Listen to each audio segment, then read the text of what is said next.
We need a new intro. We do need to kind of clean it up as soon as the weather clears and we don't have snow out on the ground. And I'm going to get my explosion. Well, yeah, it would be nice to do some editing again. Wait, are we live? Yeah. Hey. Hey, how you doing, guys? Hey, welcome to the show. What a wonderful day it has been. Especially here. I think this is the nicest day of the week. Yeah, snow's melting, and then it's going to snow again. So I was standing outside this morning waiting for some material, which is weird.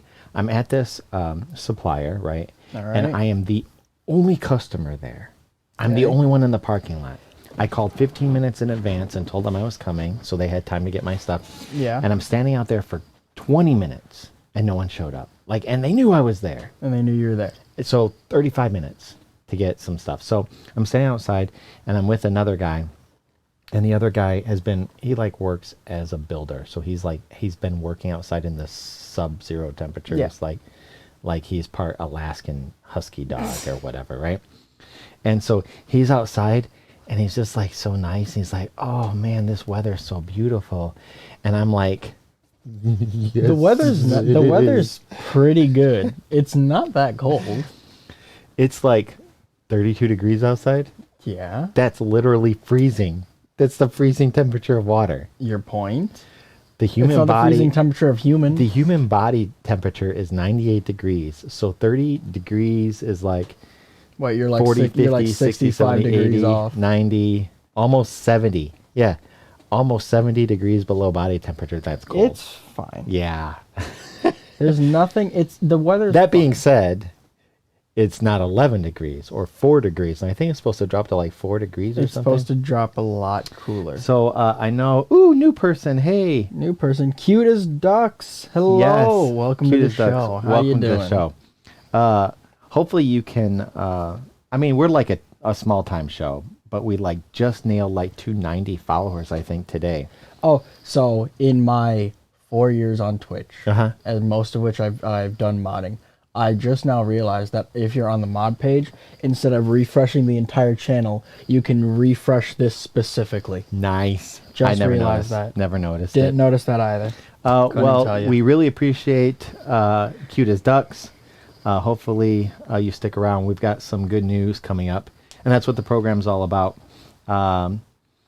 Give a shout out to Love Killing and Some Sav and Sophia's. Sophia's always a good follower, and I know that Super Sav is on there somewhere. Oh yeah, yay! I see. You got anything to say before we jump into this? Well, like normal, everyone from the past 2 days that followed, I feel like we should give them a shout. Okay, go ahead. So we're starting off with the person you showed me. Let's Go Boss Mode. Okay. Then we have FPS Only Please, the Dynamic Triad, FPS Rioter, Mushaboom. That's awesome. Mushaboom. That sounds right? I think so. Mushaboom? Yeah. A Headless Chicken, Maggie May, Bouncing Bunny, Action Man, and Phil Cruelly. Phil Cruelly. Well, Thank you all for following the show. Yep. And follow us. We have a Discord channel. Sophia's taken the liberty of putting that in chat for us. Is that our Discord or hers? I think that is ours. I don't know. Well, because you can't join someone's Discord when they're just by themselves, but you can join a server. Sophia's. After the show. We look forward to seeing you there. Join us on Discord, obviously, 24 hours. If you're familiar with Discord, we have lots of fun on there. Jokes. We do Friday night movie nights occasionally. We have something planned for this Friday? I think so. It was a movie something, right? Yeah, we have something. Something's coming on this Friday. Jerry's got the details. And I must admit, when it comes to server, he's there a lot more than I am. Yeah. I'm spending a lot of my time working on my other servers and whatnot. Yeah. So our top good news is you didn't break both your arms. I didn't. In fact, I didn't break an arm, which is even better. It's even better. Okay, so it's hard if you were like a football ref where you're like, oh! No. I'm just a computer programmer, so I need both my arms. Yeah. Anyway. Unless you had like one of those divided keyboards, which I never got used to. I used to have them like on the side of the chair. And no, it was too weird to see typing. those. Because my hands will usually swap. Yeah. But having a divided keyboard, I'm reaching over here to swap the other keys. Swap. Instinctually. It's touch typing. I know, but like my hands will go over each other. What are you playing, a piano? Basically. A little bit of. I like to type like I like to play an instrument. Jazz, like jazz. You know, right? With trumpet, jazz is just bend over, lean back when you do something cool. Yeah, and just and then close your eyes and wear a top and wear a fancy hat. Well, we have a lot of good news. A couple of stories. Actually, I have two sets of stories. So two sets of two that are kind of similar. And so I'm going to have a lot of fun, I think, with today's show. So 4 stories that share relation. 2 stories that are similar, and then 2 stories that are similar because they're kind of opposites. I have a story. Okay. I'm going to start the show with a story. Once upon a time, about 17 hours ago. Okay. I was going outside to look for a package, see if there was a package on the front door. Uh-huh.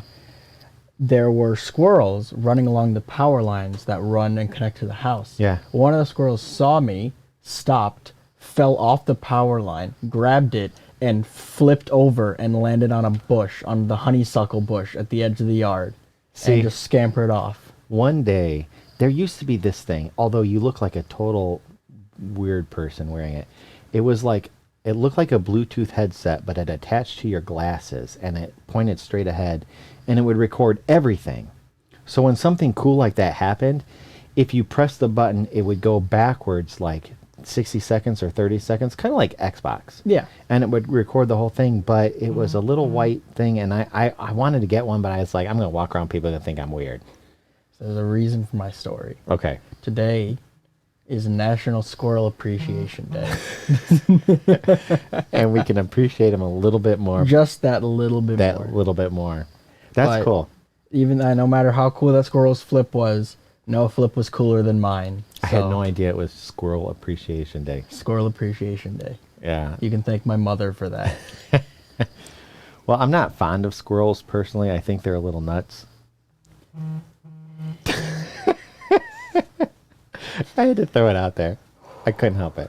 So we make a lot of jokes, but we have a laugh track that we never use. Have you noticed? We never use the laugh track. We should. Because I'm not laughing at those. Okay. I miss anything? Yours? Haha. Okay. Relay interview for my first choice. Oh. Hey. What's a Rillaphone? I don't know. Maybe like a video thing? Might be. Yeah. Like a video interview. Yeah. Oh, telephone. Telephone interview? Yes. Well, congrats. We'll be thinking about you. Hopefully everything goes really, really well. My mind split that up into 2 separate sentences. Telephone interview, end of sentence, first choice for college on the 27th. Yeah. Like you were going for your first choice of college to check it out on the 27th, but you're having a telephone interview was an entirely different sentence. Yeah, yeah. And I got really stuck trying to figure out what a telephone interview was. Like, what are you in? Like, because I get they do interviews over the telephone. Yeah. But if you just say, "Oh, I've got a telephone interview," and you don't say what it's for, then what is it? What do you count that as? Okay, so in our state that we live in, there is a town called Sandwich. Yeah. Okay. Now, the people of Sandwich are familiar with the town. I mean, obviously, whatever. Well, they live there. I think it's like the second largest fair in our state. Like, there's the state fair, and then there's because they have the sandwich fair. Yeah, and that's like almost as big. Anyway, so I heard this the other day, and I wasn't thinking about it because every state, every place has like some weird town name or something. Yeah. Like whatever. I'm not gonna make them up, but anyway. I'm sure there's a town named Skunk somewhere, and who would want to live there? I'm just saying. But I apologize if any of y'all live in Skunk you live somewhere. in the town. Okay, the town. so of Skunk. here's the point. There is a town called Sandwich, and they have a police department. Yes. Now, I want to speed through that town personally with a Subway in my car. And when I get pulled over and the cop comes up, just hand him the Subway. That is illegal? I'm just thinking. That is police bribery? No. I'm thinking, okay, it's the Sandwich Police. Are you going to hit the button or am I going to hit the button? There you go. So, okay. I never thought of that until someone brought it to my attention. Like, they laugh about it. I was like, what's so funny about the Sandwich Police? And I was like, oh, I get it now. Yeah. You got jokes. And I feel like as a person who loves puns, I would have got that. But no, and of course the officer, when you hand him the sub, he's gonna be like, what's this for? I was like, isn't that your job? No? See, you can tell I got a pun for the look of disappointment on my face. Well, let's get into the good news part of the program. The good news, what we're actually here for. What you guys are here for. I do have a couple of super awesome articles. So you watch the chat, and I'll try to get through here. All right, chat, you're mine now. The first article was this cat. Have you ever heard the song, The Cat Came Back? The very next day? Yeah. So this cat here was thought to be a goner. We thought he was a goner. He was just no hope. In California, during California is really big with like wildfires and mudslides. That's like what they're known for. Okay? And and Arnold Schwarzenegger. You know what else California loves? Gender reveal parties. Yeah. So this cat was lost in a mudslide and then showed up 3 years later. They call it the miracle cat. The miracle cat. Yeah. You ever see those things when you're browsing memes, you see like this is the diamond dog, shows up once in every 1 million memes, and you'll get instant happiness for 24. Like that's what that seems like. Yeah. It's exactly what that seems like. Well, we don't know whether or not cats truly have 9 lives, but the tale of a California calico named Patches is coming straight from the song The Cat Came Back, which I can't stop singing in my head after whatever. Anyway. Well, I started singing it, but I sang it to the tune of the Duck song, so... Don't offend our new viewer. Don't offend our new viewer. Okay. With how low my IQ is. Ducks. We love ducks. Okay, Patches went missing in January 2018 when a mudslide demolished the home she shared with her owner, Josie Gower. Gower's partner, Norm Borgatello, made it out alive. Gower, along with 22 other Santa Barbara residents, didn't... Santa Barbara? Yeah. So, Gower's loved ones surmised that Patches was a goner as well, but 3 years later, the cat came back. The very next day? It would be cool. I mean, I know we talked during the show of the keyboard where the dog was talking, and I've seen cats on videos too. They have a 47 or whatever like key buttons thing, and the dog knows who's coming in because the dog will say, "Mom, I love you," or "Dad, I love you," and will name people. Hungry. Yeah. Hungry. Yeah. Hungry. Well, and they've trained dogs to ring the bell if they want to go outside, and the cats to do the same thing. Your dog would take advantage of it, not when he had to go to the bathroom, just because he wanted to go outside. My dogs would take advantage for it just for treats. Yeah. So I would like to ask this cat, where have you been for 3 years? That's a secret between you and me. Yeah, I don't know. Okay. After wandering the streets for a time, Patches wound up at an animal shelter assistance program. Thanks to a microchip registered in Gower's name, the shelter staff was able to locate Gower's daughter, Brianna Hay, who was in turn alerted Borgadello to Patches' miraculous return. When Cat and Man were reunited for a poignant New Year's Eve reunion, Patches recognized Borgadello immediately, and there wasn't a dry eye in the house. Haig said that having Patches show up just before the 3-year anniversary of her mom's passing felt like a message from heaven. I think it just warms the heart a bit, Haig told NPR. I know my mom would really be happy. It's just kind of cool. You know? I found a new piece of information on this day. What's that? There exists something called the Bagger song. The Bagger? The Bagger song. Does this have to do with cats? So they're going on animal songs. Okay. And I have seen the duck song, The duck song I narwhal love. song. We have the cat song, and now there's the bagger song. Wait, are we talking about the duck song that's just the music where it's na na na na na na na na na na na na na, or are we talking See, I about was thinking of like the grape? Yeah, I was thinking of grapes. Yeah. Got any grapes? You have to, guys. You have to, guys. That's poor English. Yeah. You'll have to let us know which song. The cow's probably down by the bay. Nice. So, I didn't know there was a beggars either. Yeah, so the grapes and lemonade one. Yeah. So this is one of the... That other song is the chicken dance. It is the chicken. Wait. It's not a duck song. No, it's the chicken dance. So that's the... It's not it. So that's technically Then it the is the chicken grape. song then? You're right. It's the chicken song. Okay, so I'm going to come back. This is... Just keep cats on the top of your mind because we're going to come back to cats. The next two stories are going to be my similar but opposite, if that's okay. You said you had 2 sets of 2. Okay, fine. I'll skip ahead. Well, no. So that's what, so you said the next 2 stories are going to be similar yet different. Nope. Does that mean there's a second thing that's similar yet different? Oh, no. Similar and similar. So let's just skip to the next cat story. Okay. We'll do this. We'll just do this out of order. Sour but sweet. Sour but sweet. Here we go. Here's a picture. Tap screen. Okay. Of a cat. Yeah, here we go. This is actually kind of a bittersweet story like the first one. So keep this in mind that it might seem like it's not good news, but it's not the bagger. It's the Badger song. I know that song. That song literally just goes Badgers, Badgers, Badgers, Badgers, Badgers, Badgers, Badgers.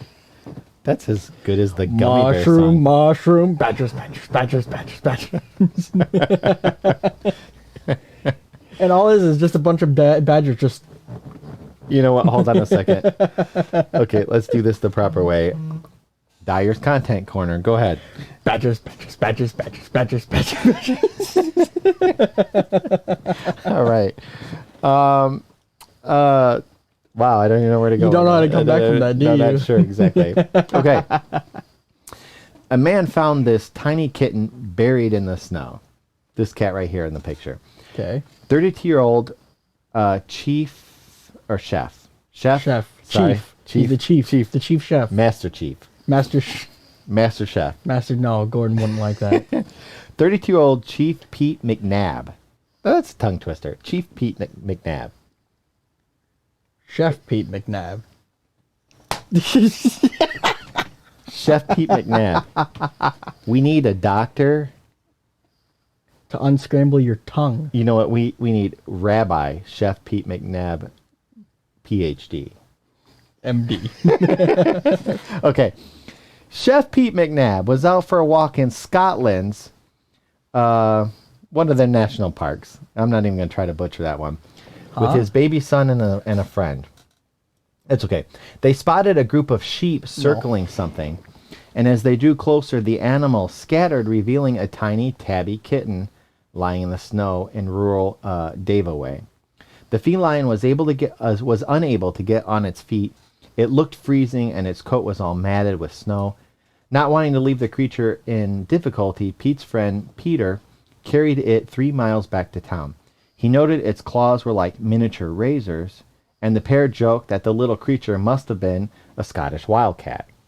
Are you familiar with Scotland? Roughly, yes. I remember the Highlander. That's all I got from there. Well, I'm familiar with haggis. Normal Scotland. What do you know Highlander, the Immortals? Yeah. Okay, never mind. Before I get sidetracked. Okay. Yeah, come on, let's go. They were joking. They were joking. Must be it must be a Scottish wildcat, right? A rare species known to live in the Highlands with Connor MacLeod. Okay. Yeah. Peter and his partner began planning to get a cat bed. Peter and Peter. Yeah. Pete and Peter. Pete and Peter are partners. Pete and Peter, that's weird. Pete and Peter are partners. Okay, the chef and then Peter and his partner began planning to get a cat bed. No, wait a minute. Pete went with his kid, and Peter is Pete's friend, Peter. Yeah. Okay. So it's Pete and Peter. Okay. I don't know if they're partners, but Pete and his partner, Peter and his partner, Man, this is like a tongue twister. You know what? We're going to change this. Pete This is and gonna Peter. This is going to be tongue twisters with Digi. They're not partners, they're friends. You cannot say normal sentences right. How are you doing? I'm going to How do go you with, expect to do a I'm going to tongue go twister? with Butchering People's Names by Digi. We're going to just do a whole show of it. Okay. So, they plan to get a cat bed and rehome the kitten, which they'd named Huntley. And then the following day, the vet confirmed a specialist had in fact identified the wee tabby as a Scottish Wildcat. Yeah. Oh, it's got to be a Scottish Wildcat. It's got long claws. I remember reading on the internet, like, this guy found this weird dog, and, like, it was wild. So he took it in, he was feeding it and everything, and the dog turned out to be a bear. Yeah. Like, how do you accidentally... People do that with, like, mountain lions and stuff, too. Okay, here, puppy, puppy, puppy. And then it's like, you know, when it gets to be as big as your car and it stands up, it's like, rah, it looks like a T-Rex thing. How do you accidentally mistake Yeah, but then you can ride it into battle and save on gas. You've got to be like really bad eyes, or you really, you know, when you're kids, right? That must be one of them special breeds. Yeah, your mom says, and what sound does the dog make? Roof, roof. What sound does the cat make? Meow. And then it's like, this thing comes up, it's like, what sound does that dog make? It's a dog. It's a dog. Okay. So the following day, the vet confirmed it as a Scottish Wildcat. There are only about 100 to 300 of the species left. The only wild member of the cat family in the UK. It's also one of the most endangered mammals in all of Europe. Well, that I knew. Yeah. Yeah. Sadly, and this is the sad part of the story, despite the attempts to revive the poorly cat with glucose, hot water, and a heated blanket, the cat didn't make it through Thursday night.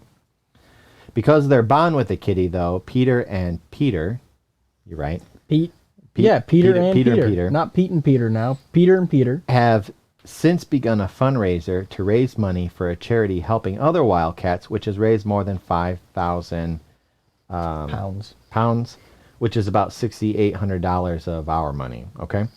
So far, Peter's now been contacted by the Royal Zoological Society, which is part of a breeding program, to say that their campaign has also boosted their fundraising too. So, hey, you did a campaign for this cat, and it's made our, contributions go up too. Yeah. Okay, so anyway, I'm going to put a little link here in the thing. If you would like to donate to their GoFundMe page, I'm going to put a link in here. We don't always do that, but this is kind of for a good cause. But endangered animals. Yes. Specifically, this is, if you'd like to donate, I think, Friends on Behalf of Huntley or something like that. You can see it on there. All right? And if you would like to donate to our show, you could do that too. Just let us know. We'll I mean, wow. Yeah. Wow. Save the endangered animals, or give two internet schmucks a couple bucks. Save endangered animals, or help put me through college. Exactly. Or buy McDonald's. No. Okay. So those are the two kitty ones. Those are the ones that are similar. Okay. Yeah. So these are the two articles that are similar by being complete polar opposites. All right. This is a picture of a police officer. When you see police officers, I can confirm that is what that is. That's a picture of a Massachusetts police officer. Yes, he is right there. Okay. When you see the cops, I mean, do you like? You're like, oh, there's an officer. I feel safe here. Or you see the cop and you're like, oh man, am my seatbelt on? Am I speeding? What am I doing? No, I see the cop. I'm like, hey, I know that guy. Yeah. So I was in the car with somebody, and there was a police officer that was behind them that they didn't know because nobody looks in the rearview mirror, right? And the lights went on, and their natural instinct was, oh, and hit the gas. Panic attack, right? I don't even know if the police officer was for them or not, but it was pretty funny. And there's other stories. But anyway, this story is pretty cool. This officer was called when a couple of ladies were actually shoplifting. Yep. And instead of charging the women for shoplifting, this officer bought with his own money $250 worth of food for a family that was in need. Hey, ain't that something? Yeah. So in Massachusetts, A Somerset police officer responding to a shoplifting incident, but decided that the punishment didn't fit the crime, so he bought groceries for the suspects instead. It was 5 days before Christmas. I know this is a little dated, but I try to get them on time, but you're about a month off. 5 days before Christmas, when Officer Matt Lima responded to a stop and shop, responding to a report of shoplifting. I don't know if I wrote that right, but upon his arrival, Officer Lima learned that 2 women with 2 young children had not scanned all of their groceries at the self-checkout kiosk before exiting the store with numerous items that weren't scanned. Lima took the 2 suspects aside and learned that they had fallen upon hard times and attempted to take additional groceries so they could provide a Christmas dinner for the 2 children. The mother of the children was not working and had some other family issues going on, and what she had taken was Christmas dinner for the kids, the officer told WJAR News. Officer Lima served the 2 women notice not to trespass forms and refused to file criminal charges. Lima's boss, Chief, I just want to say that I'm not saying chef. Chief. His boss, Chef. Chief George McNeil. Now that is just like the ultimate chief police name. Chief George McNeil. Chief McNeil. He seems like a guy that would just walk around with a cup of coffee and, got a big mustache. Yeah. Chief McNeil. Okay. Chief McNeil. Chief George McNeil said, "This incident is a true testament of Officer Lima's great character and decision making. The 2 children with the women reminded me of my kids, so I had to help them out," Officer Lima said. Officer Lima then purchased gift cards in the amount of $250 with his own money so the women would be able to purchase groceries for their Christmas dinner at another Stop and Shop location. You feel kind of awkward going back into the place that you just got the fancy bracelets, walked on, and then it's like, we're going to come in and pay for it now. And there it is. "I would like to personally commend Officer Lima for his actions," Chief McNeil said. "They have exemplified what it means to protect and serve the members of our community.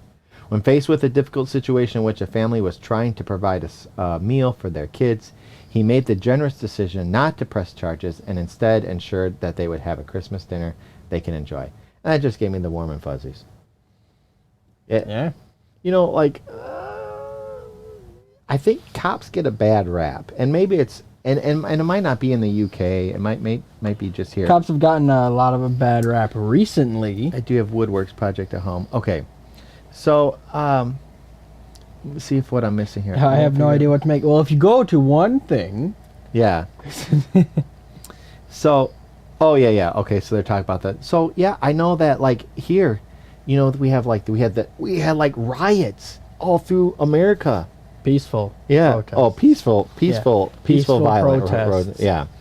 And it was all around the police. Now I imagine that there's probably, I don't know how many millions of officers around, the states. Yeah.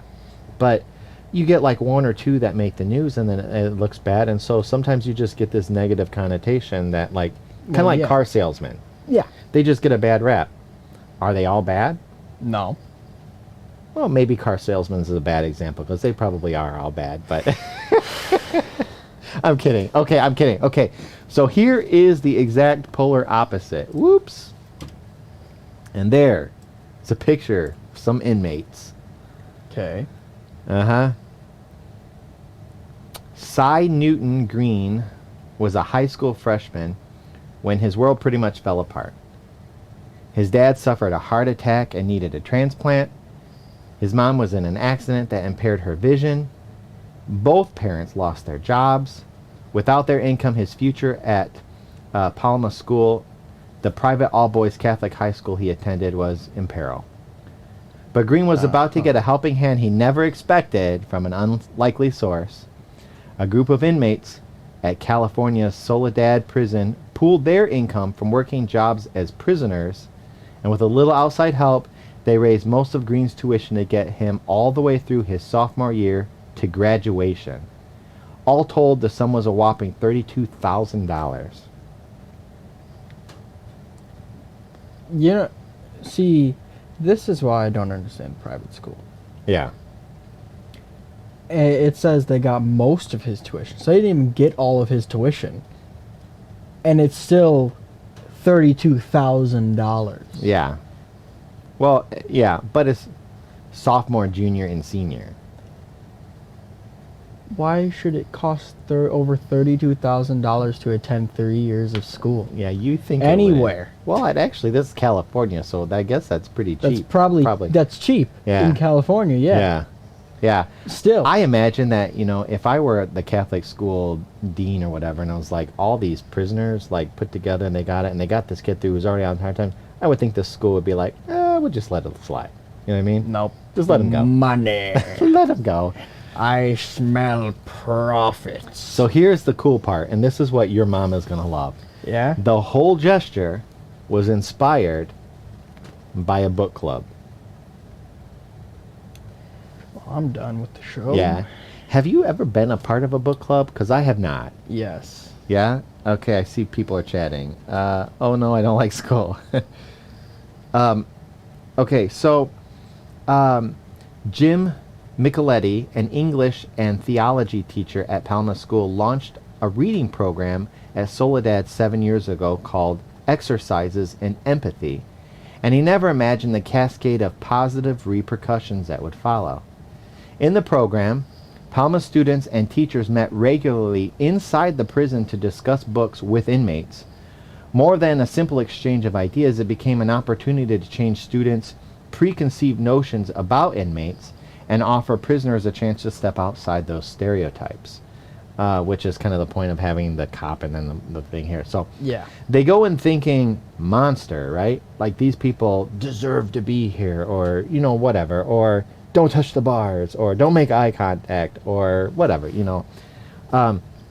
There's a prison not too far from us, and as you get closer, there's like actual signs along the street that says, don't pick up hitchhikers. And it's only in those areas. I've never seen them anywhere else except for in front of the prison. It's like, well, actually, it's probably a pretty good idea, unless You don't say. if the guy did his time and got out, maybe, don't jump to conclusions. But anyway, they come out thinking a man, a human being, they've done bad things. There are no throwaway people here, Micheletti told CNN. In 2016, one reading club selection, Miracle on the River Kauai by Ernest Gordon, was the perfect book to change lives.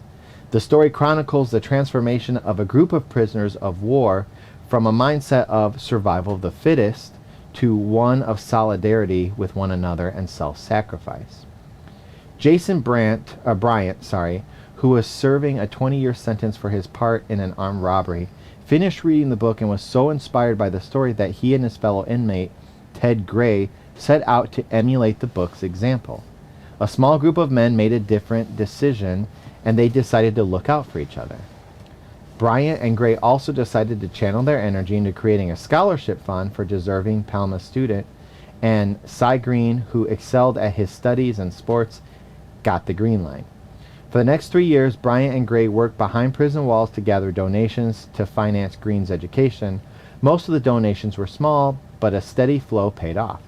Green, now 19, got his Palma diploma last year and is currently a student at San Francisco's Academy of Art University.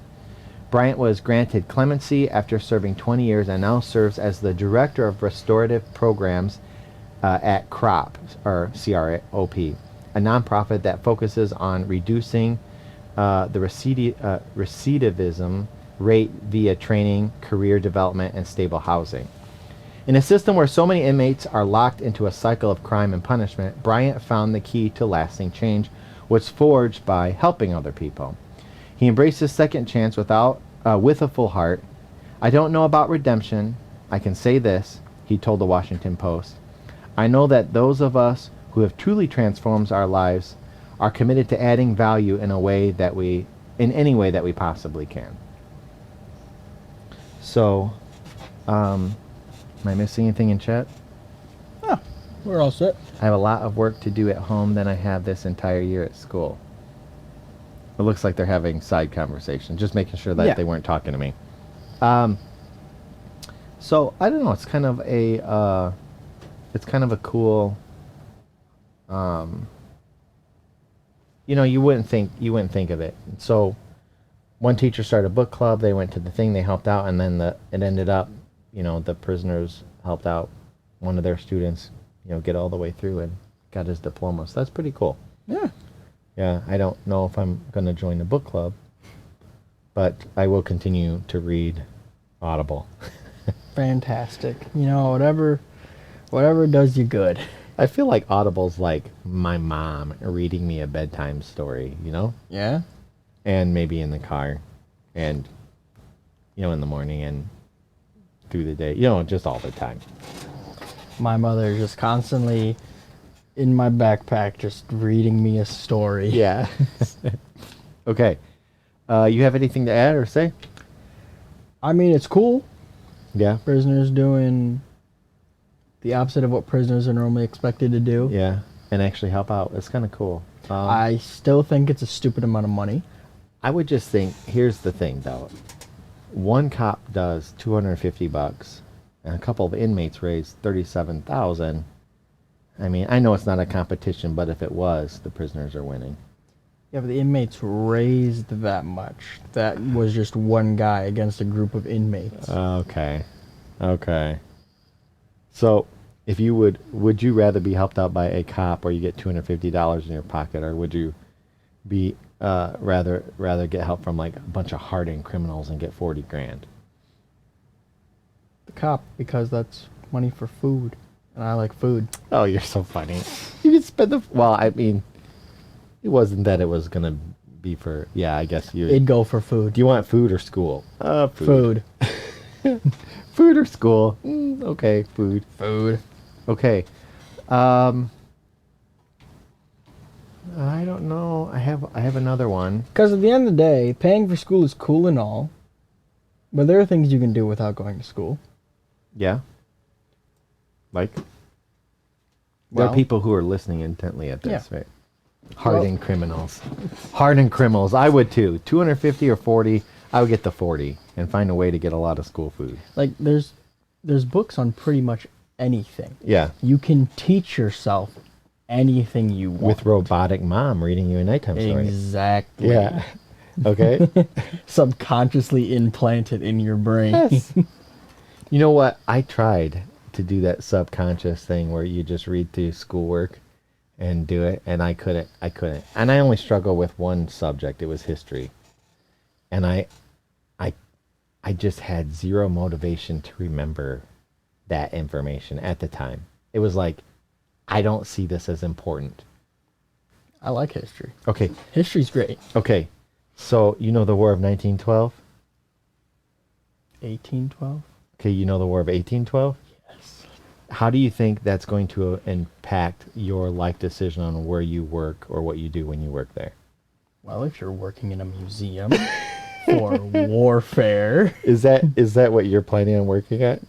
So far, it's my best bet. What I know most is history. You are the only person I know that's gonna. No, I do enjoy it now. Now I see Right now, I'm going through feudal Japan. things And that we had a are debate. exciting. Teacher stands at the front of class. Would you rather have knights or samurai? Because we went through feudal Europe first. Me and Lee, samurai. Yeah. So in school, like math class, science class, English is that you get like the learning basics like in the first 5 years, actually even before that, first 3 grades of school, right? In fact, you probably have the basic building blocks before you actually start school, numbers, counting, words, etc. And so you get the basics. And then once I got into the other grades where I just didn't really want to be there, like who wants to actually go to school and be there? And most people don't. And Dude, I'm just going to be a chef. I found out that like drinks, be a mixologist. I didn't have to study for math. I could figure it out on the test. You know what I mean? I didn't have to study for science. Once I knew the basics, I could kind of figure it out. Failed the homework, but that test, Yeah. easy as pie. But like sitting in history where there was like, in what year did Sacagawea come in? And I'm like, if you didn't memorize it. It's what, like, Sacagawea is what? Like early hundreds AD? The only way I did this, and this is really No, bad. Sacagawea is BC. Don't BC. Sacagawea is not BC. I think isn't she from BC into AD? You know what? You're not getting into that museum. So am I thinking of a different pharaoh? So Sacagawea was an Indian. I'm thinking of what's her name? The Cleopatra? I'm thinking Cleopatra. Okay. You know what? You know, if you think you're going to be a museum curator, you're living in denial. Cleopatra was around with Caligula, all right? So that's all we need to know. I'm trying to figure out where you got like the Roman Emperor BC. Caligula. This was like when we were never mind. Okay. Sacagawea was colonization of America. So now I totally lost my train of thoughts. Denial. I'm glad that you got my pun there. Yeah, I went right over it. I didn't want to acknowledge it. Living on denial like Cleopatra. Utter garbage. Okay. I'll do one more article. And I don't know if I have a picture. I don't think I have a picture. I don't have a picture of this one. So are you like a walker? You like to walk? I do enjoy walking. Can't do much else in terms of physical activity at the moment, so I'm walking, yes. I like and what was your terms of physical activity before it? Was it falling? Gravity. You have no idea how much gravity burns calories. You know, instead of working and bones as well. History, maybe you should study Newton. Study Newton's laws of first law of motion. Just like this should have equal and opposite reaction. Well, I didn't see the ice cracking for anything. But boom. The equal and opposite was the scream, the yell, and then the violent, probably cackle laugh that you did afterwards to try to cover it up. Oh, I didn't scream at all. I just pure stunned surprise as I was suddenly Love was on down. here earlier. Come on, let us know. Who was screaming? You or School Dyer? Neither of us. No, Alex did scream at me. He was yelling at me to get out of the way. Yeah. Complete silence from me as I threw the mattress up and noticed where he was, and then stunned. Okay, did anybody videotape any part of this? No, I wish so much. Man, if I could get the wipeout and then do it with like the what is the what, the shooting stars? No, the sound that the General Lee makes. What is that? As you're just getting wiped out. Boom. Yeah, just do it's the first of the song. I can't think of the name of the song. Just get see, I would have gone for the shooting star thing where it just sends me flying throughout everything, just constant spin. Just no. It's got to start like in slow motion as he's coming at you with it, and then as he hits you, breaks into the Wipeout song. You know, I can't do it anyway. Okay, last thing. So going for a walk, because that's little else you could do. Can't do much else. Studies show that just normal walking, I have great quads, can add years to your life. Can it? Yeah. Seems like it takes years off my legs. Crazy, wild, snow sledding, whatever. Snow stunts can actually reduce your lifespan. When you hospitalize yourself, that's how it works. So walking can literally add years to your life, and incorporating walks after meals can improve all manner of chronic metabolic disorders. Hardly news, the body of research on walking was augmented with another study which took place in 2003 to 2006, but whose results were only just published recently, showing that people who took 8,000 steps per day, you have like one of those little watch things? Yeah, somewhere. I do too. Mine actually measures my steps, but I don't really pay attention. Like a first generation Fitbit that never connected to my phone. What I do is like I end up sitting here and you're watching a show and you're like, oh man, I'm so close. If I could only just get there. And then you're watching, you're eating your popcorn like. Well, I can say. Oh, look, I made it. I can say I've never done that. For certain. Studies show that people who took 8,000 steps per day had a 51% reduced risk of death than those who took 4,000 steps per day. Furthermore, as uncountable scientists in the past have confirmed, the study found a cumulative dose-dependent effect on the person as those who walked 12,000 steps or more had a 65 reduced risk of death. See, how do you measure their risk of death? You know, I think it's just people as a whole. If you have a bunch of people that were born at the same time and live in about the same amount, same place or whatever, in a broad spectrum of numbers, you can kind of gauge it that way. Obviously, you can't compare us to like Europe or Canada or even Texas because different climates, different people, different cultures, different food. When I would go to the gym with Austin, we would start off with the dumbest idea possible. Run for 10 minutes. Yeah. If you can do it, good for you. Yeah. And then it was jogging for the next half hour. And then that was cardio for the day. Yeah. Well, actually, they say that when you run, it burns like the carbs in your bloodstream, the sugars. Well, I was eventually able to get that 10 minutes. The lower impact walking is better for like reducing fat, but you're a teenage boy, you don't have any fat. So, okay, so the study consisted of about 5,000 participants who wore pedometers for 3 years and whose circumstances of death were monitored by scientists. So here's the other thing. If you are monitoring your steps, and let's say you do have a goal, because like right now, I don't know how many steps I take in a day. I don't know. You know what I mean?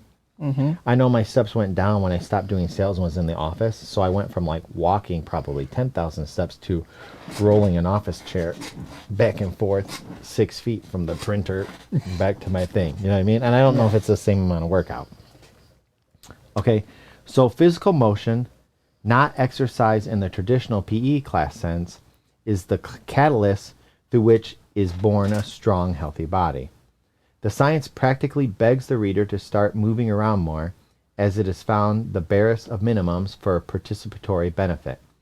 For example, the steps were not taken all at the same time, suggesting that on many occasions, the wearer of the pedometer was not even walking for exercise, but rather doing something like errands or chores.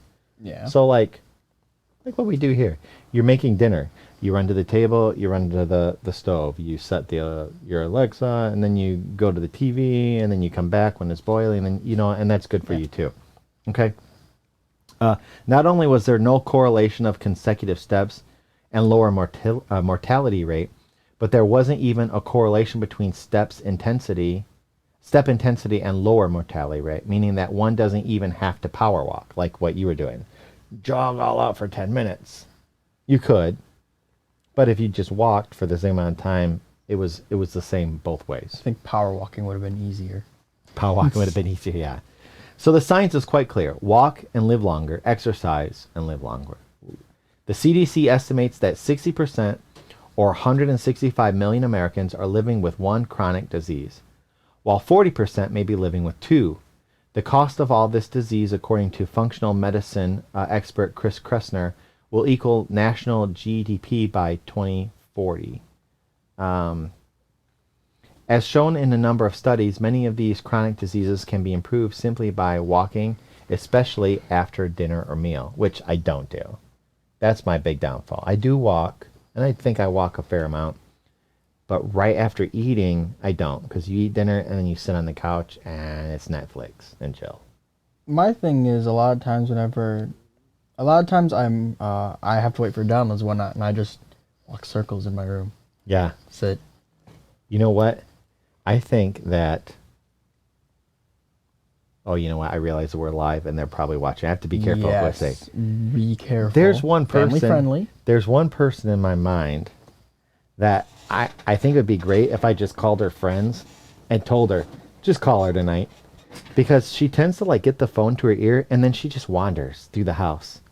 Yeah. Just wandering back and forth, talking on the phone. I was like, hey, this is good for your health. Just talk on the phone. Talk on the phone. Just talk on the phone. Talk on the phone and add years to your life. Exactly. Okay. As iconic as the siesta is in Europe and in this household, right? As iconic as the siesta is in European culture, a trip out onto the street after dinner in a country like France or Italy is principal people watching time, as full-bellied friends and couples of every description walk it off under the streetlights. Walking after a meal, particularly dinner, can improve all manner of markers for cardiometabolic disease. For a study of type 2 Chinese diabetics, what? A study of type 2 Chinese diabetics found that walking on a treadmill at 60% of max heart rate for just 20 minutes after dinner decreased the post-meal blood glucose spike average and peak and improved how glucose was regulated for 12 hours post-meal. See, I thought that the Chinese had found some new type of diabetes. Type 2 Chinese diabetes. I actually literally hear your stomach right now. So when I said Chinese, you're like, dinner? Yeah. We're having Chinese? Food? Haven't eaten in a good while. Yeah. Food? Naps are amazing. I agree, Super Alley. Okay. And Duck, I see. Everybody loves taking naps. I think everybody loves taking naps. Okay. So, I lost my place. Okay. Study participants with gastroreflux disease who followed dinner with a walk rather than sitting were shown in a study from Pakistan to have significantly lower, which is 12%, risk of getting gastroreflux symptoms. Another study found that in 64 participants, the effect of after-dinner quick walking is significant in the treatment of community fatty liver disease, which may improve liver function. Smaller studies with very few participants have looked at other effects and found significance in after-dinner walking, even though the recommended physical activity in the U.S. is 150 minutes of moderate intensity per week, which is what you were doing. Yeah. 150 minutes of moderate intensity per week, that's what is recommended. Meeting that just with daily walks can be very rewarding as well. So Sweet. You don't have to actually power through it. Now, if your goal is to run a marathon and you don't do cardio, you're in trouble. Unless you're planning on walking that bad boy, you're going to need a little bit of stamina building up. You know what I mean? Yeah. If your job involves like super fast delivery, I love Starbucks. Most people know that I love Starbucks. Yeah, I'm pretty sure you're going to have a heart attack from it someday. No, it's actually doing really good for me. I watched this lady at the Starbucks. She was taking orders and making drinks and running, and she literally took a phone call and was running back and forth. And I was like, man, that's a high-stress job. That's what a college degree is for. Man. She learned how to manage that stress in college. Boom, just running. And I don't want to do that. But I did have... So go be a barista, dude. So your mom bought me a Starbucks the other day, and then my daughter bought me a Starbucks the other day, the same day.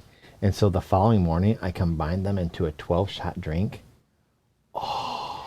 Do you remember about 3 minutes ago when I said you were going to get a heart attack? Look, I'm being serious. I could see through walls. I'm pretty sure that was the stroke. Yeah. So you know how like you walk through the room? I glided in. I'm not even sure my feet touched the ground. It was just, whoo. And like my superpowers lasted for hours. And I didn't really crash afterwards. Yeah. I'm pretty sure you had a stroke. Or somebody slipped LSD in my drink. That's also possible. How do you think she was able to do so much at once? I don't know. Lightning flew through my hands. And I actually, instead of doing touch typing, I started typing jazz like you did. I've never met anyone who types like I do. Jazz hands.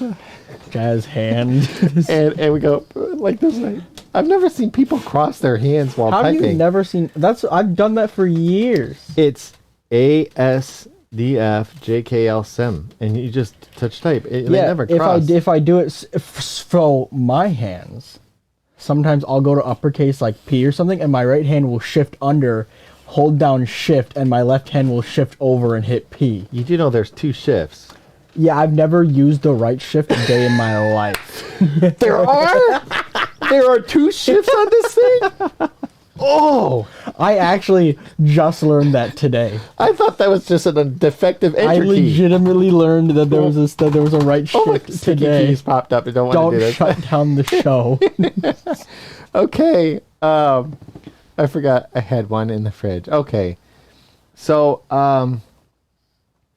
30 minutes drive, Sophia. I feel so bad for you, but it's worth the... Hey, You know what? Walking is good for you. Wait, is it 30 minutes drive? 30 minutes drive. That would be a long walk. And depends on how fast you're driving. Yeah. And if you have 12 shots of espresso, you could run home. It'd be like a 30-minute run 12 home. shots of espresso, you're going to take one step and fall over dead. I had somebody else who got 6 shots of espresso the other day, and I was like, you're going to die. There's no way your body can handle that. My body's been conditioned. Meanwhile, yeah, Buddy Boy here and then just doubles his normal intake. It's like... Your body's not conditioned for that. Why do you think you were seeing through walls? Have you seen have you seen Iron Man where he's like run down and he takes out the battery thing and he puts it and then he puts the new one and it's like whoop? That's me in Starbucks. No. Yeah. Because no matter how much Starbucks you have, you still cannot read some basic sentences.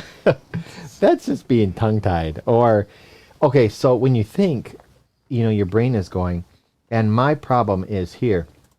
Is while I'm reading, I'm scrolling the screen, you know what I mean?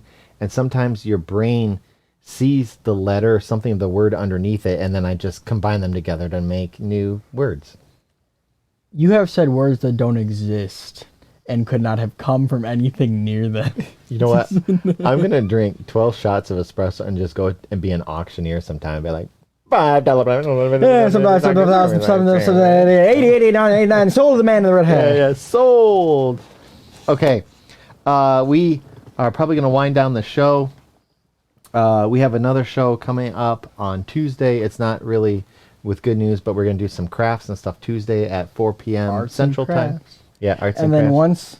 once I'm all up and running, my show should be starting up. Yeah, what day are you picking? Wednesday. You're going to do Wednesday. Wednesday should work. At same time? Different time, earlier same time should work. So 4. So 4 Central. I don't know what time you're in, but it's Central Time. Because that way it's just straight Tuesday, Wednesday, Thursday. Usually we put down a countdown in the Discord, and for some reason I didn't. I don't know why. Oh, yeah, I do know why. It was kind of a rough day. The good news is help getting me through here. A little bit wrong. Yeah, 3 shows a week. We're going to be tired. 3 shows a week.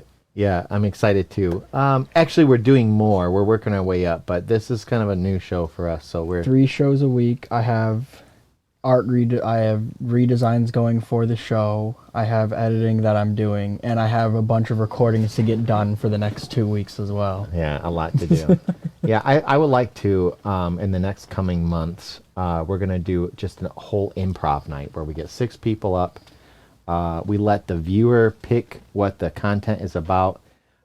We randomly pick characters for the people who are on there, and then they just have to make it up as they go for a whole hour and stay in character. I think that's going to be fun. Did you just name the public school system? I do that on a daily basis. Yeah, where you just make up what you're doing. Super easy. Yeah. And the more caffeine that I'm on, probably the better I'll be. You'll come on the camera gliding across the room. Your legs won't be moving. Yeah. But no, we have anybody who's been in theater or whatever, they'll just come up with 5 or 6 different characters that they can play. We randomly draw them, so you don't know what it's going to be. It'll be different every single time. And then I think we'll let the viewers pick what the scene is, what it's about, and then they just have to kind of go through it and make it up as they go. I can say for certain when it comes to theater, being behind the camera recording it was definitely better than being backstage to move props. Yeah. Because being backstage to move props, I was wedged in this tiny little corner. Yeah. And it was super dark because I had a wall blocking the front of me, walls all around me, and then I had the prop right next to me, and all I had to do was legitimately push it 3 feet. Yeah. So I'm stuck in this corner, and it's really warm. Yeah. I'm getting tired because I only have to do this once. Yeah, I dozed off and missed my cue by about 7 seconds. Well, as we close, I do want to. I do appreciate Cute as Ducks. Thank you for joining us on the show today. Thanks Super for coming Allie, out. Sophia. I saw some Sam. And Alex was around for a while. Yeah, love Thanks, Killing. Alex. Thanks for coming in. I do see a couple people in here who haven't chatted. I'll just name a few of them. Atten, Carbot. So just hi. We appreciate all of you. And we look forward to seeing you. For sure, we'll do good news next week, Thursday. If you have time, come back and see us on Tuesday for like a craft thing that we have going on. Last week we made some coasters. You can go back and watch. And before that we did an ottoman. Ottoman. Yeah, out of water bottles, which is super, super cool. So thanks. Super weird. We'll see you guys next week. Thanks for coming out, guys. Bye-bye.